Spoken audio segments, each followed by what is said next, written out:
Chief Minister Manohar Lal said that it is a matter of great happiness when we were celebrating International Gita Mahotsav for the 8th consecutive time.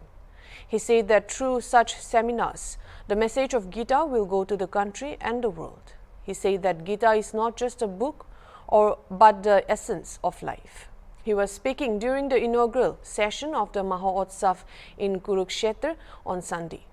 The Chief Minister said that Prime Minister Narendra Modi deserves praise, who put forward such a vision of dialogue during the war between Russia and Ukraine, and spoke to the President of Russia and said that the solution will not be found by fighting, but the solution of disputes will be found only through mutual dialogue and mutual understanding.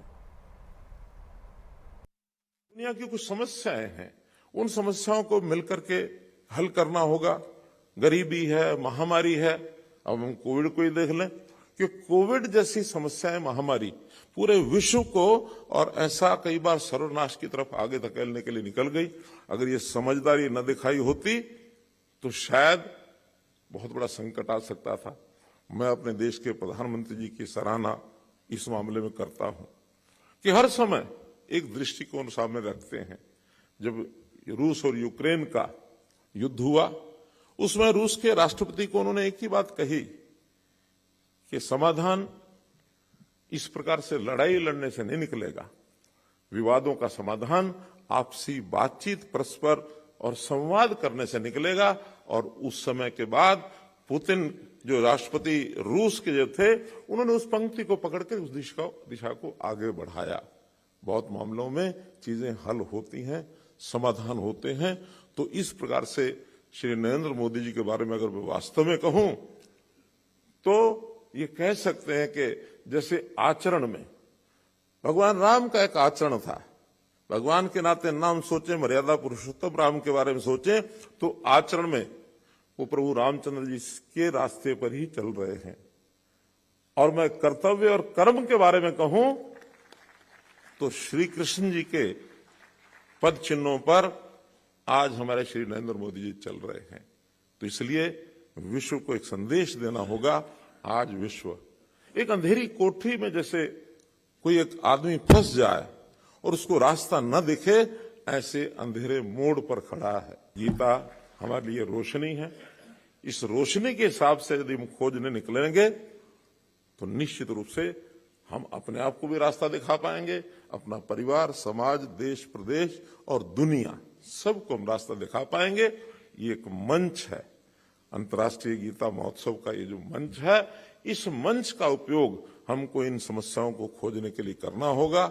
इस मंच के माध्यम से अभी हमने प्रारंभ किया है और इस प्रारंभ करने में मुझे प्रसन्नता है आपको बताते हुए, दर्जन भर देश ऐसे हैं जो इस दिशा में आगे बढ़ गए हैं, जो अपने अपने देशों में अंतर्राष्ट्रीय गीता जयंती का महोत्सव कराने के लिए हमको निमंत्रण देते हैं। स्वामी जी कई देशों में जाकर के आए हैं, मॉरिशस भी गए हैं, कनाडा भी गए हैं, यूके में भी गए हैं, ऑस्ट्रेलिया गए हैं, अभी और देशों के निमंत्रण आ रहे हैं। आज भी इस 5 दिन के 6 दिन के कार्यक्रम में कई देशों के लोग यहाँ आए हैं। जापान के कुछ लोग यहाँ बैठे हैं। जापान के साथियों का मेरा थोड़ा प्रेम हो जाता जब मैं मिलता हूँ, क्योंकि मैंने इसी यूनिवर्सिटी में, इस विश्वविद्यालय में जापानी कोर्स हमारे वाइस चांसलर साहब ने एक जापानी कोर्स यहाँ शुरू किया है। और केवल जापानी ही नहीं, बल्कि अभी हैदराबाद से हमको एक ऑफर आई है कि English and foreign languages university है, उन्होंने अपना एक रीजनल सेंटर बनाना है।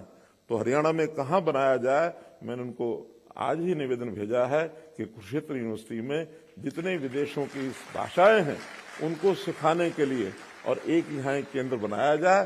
क्योंकि दुनिया भाषाएं अलग अलग होने के नाते भाषा एक ऐसी चीज है जो व्यक्ति को जोड़ती है और इतनी जबरदस्त उसके अंदर अटैचमेंट हो जाती है कि आप किसी की भाषा बोल दो, सामने वाला समझता कि मेरा अपना आदमी है। मैंने गलती से तमिल का एक कोर्स कर लिया था और तमिलनाडु के जब वो लोग मिलते हैं तो उनसे 2 वाक्य बोलने होते हैं, वेरना विशेषम, पेरना इरकदा, वीडेंगे इरकदा। 3 वाक्य 2 वाक्य बोलो तो समझता कि वाह मुझे तो कोई तमिलनाडु का व्यक्ति मिल गया। तो भाषा एक बहुत बड़ा सूत्र है व्यक्तियों को जोड़ने के लिए। तो कुरुक्षेत्र यूनिवर्सिटी में ये विश्व की अन्य अन्य भाषाओं का एक केंद्र खुलेगा और उसके माध्यम से यहाँ संयोग से गीता का भी केंद्र है। हम इसके माध्यम से दुनिया के बहुत देशों को यहाँ ला करके एक प्लेटफॉर्म पर जोड़कर और गीता का संदेश देश और दुनिया में पहुंचा सके, यही मेरी शुभकामना। आज के इस अवसर पर आपको बहुत बहुत बधाई, बहुत बहुत शुभकामना, धन्यवाद।